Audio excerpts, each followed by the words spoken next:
مرحله التصوير دي موجوده معانا برضو؟ موجوده معانا طبعا. هنبتدي ان احنا نصور بالكاميرا. زي ما اتفقنا دايما بنصور. دي كانت زمان بدل المقاس اللي بيتاخد بالعجينه ده، فهي بنبتدي هي كاميرا ليزر بتلف حوالين السنان وتعمل لي الموديل الثلاثي الابعاد ده. ابتدي اعمل اشكل شكل ده اللي كان ناب اللي احنا بردناه تمام وخليناه شكل قاطع. نبتدي نحط عليه كفر على شكل قاطع.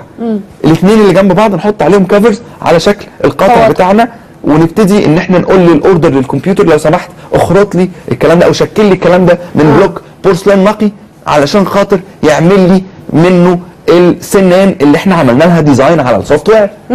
فيبتدي اخد السنان دي بتطلع لي يوني كلر، بتطلع لي بلون السنان بس الباك جراوند هي اللوحه دي الباك جراوند بتاعتها لونها بيج او اصفر، انا بقى عليها رتوش.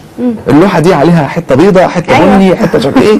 فنبتدي ان احنا ناخد الرتوش دي بقى، ناخد السنه اللي احنا عملناها بالكمبيوتر ناخدها هي الشكل بتاعها از ايديال، اللون الباك جراوند بتاعها از ايديال، الشيب بتاعها والحاجات لو في ميلان لو في انجل مش عارف ايه، كل الكلام ده عملناه على السوفت وير وطلع لي مخروط جاهز على من الجهاز. ابتدي ان انا احطه على فوق المريضه بقى، وابتدي امسك الفرشه واقعد الون.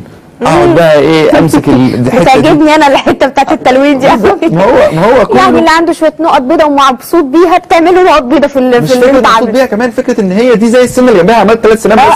يعني انت شايفه الرتوش البيضاء اللي تحت دي انا ببتدي اعملها زيها. في نقطه بني من تحت في السنه من تحت بعملها بني، فاهمه قصدي؟ في حاجه هنا من فوق هيو شويه لونه بيج شويه فابيض ابتدي اعمله يعني ناتشرال تيبيكال بالظبط. نبتدي نعملها بالظبط زيها. انا بعمل سنتين 2 بس، والسنتين اللي الناحيه الثانيه انا مش هقرب لهم.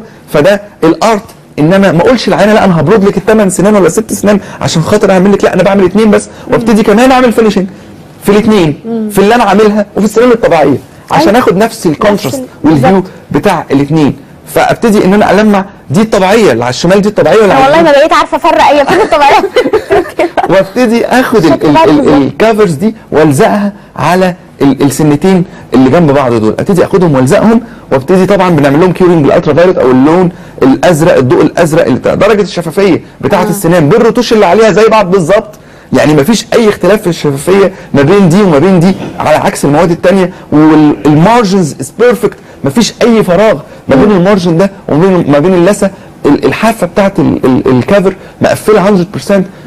اللثه هتنزل هتادبت عليها 100%. يو نيفر ديتكت ولا انت ولا المريض ولا حتى يمكن هي تتلخبط اصلا تقول فين سناني الحقيقيه. دي اللي بيحصل. هم بيبقوا قاعدين على الكرسي ايه ده يا دكتور السنه دي مش عجباني دي سنتك. انا ما عملتش حاجه دي سنتي. والله الواحد بيتلخبط. والله العظيم فعلا بيفتكروا ان ساعات السنان اللي انا ما اشتغلتش فيها هي دي اللي انا عاملها. يقول لي لا اصل دي مش عاجباني، دي اللي انا ما لعبتش فيها دي سنتك انت. فنبتدي ان احنا خلاص فاينل والسنه بقت فاينل ودي سنان طبيعيه تقعد 15 سنه ما بيجراش حاجه.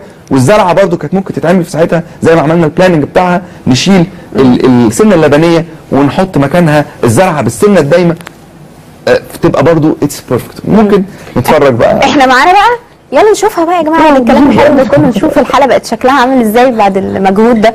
يلا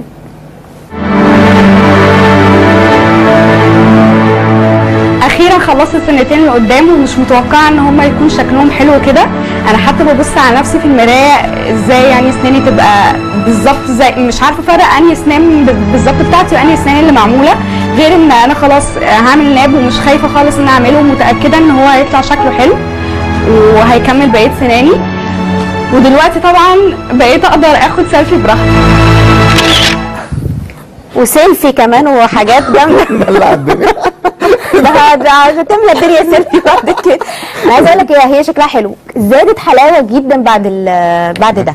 اختلفت توتالي ديفرنت يعني خالص. بقت بدل بنوته صغيره عندها فلجه هنا بقت شكلها يعني مختلف تماما. اضيف ان هي جت مور ماتيور وان هي بقت مور ادلت بتاع لدرجه هي مامتها كانت معاها بتقول لها ايه ده انت شكلك كده بقى انسان كده وبقى نفسك كنت شكلك طفله في الاول انت ده.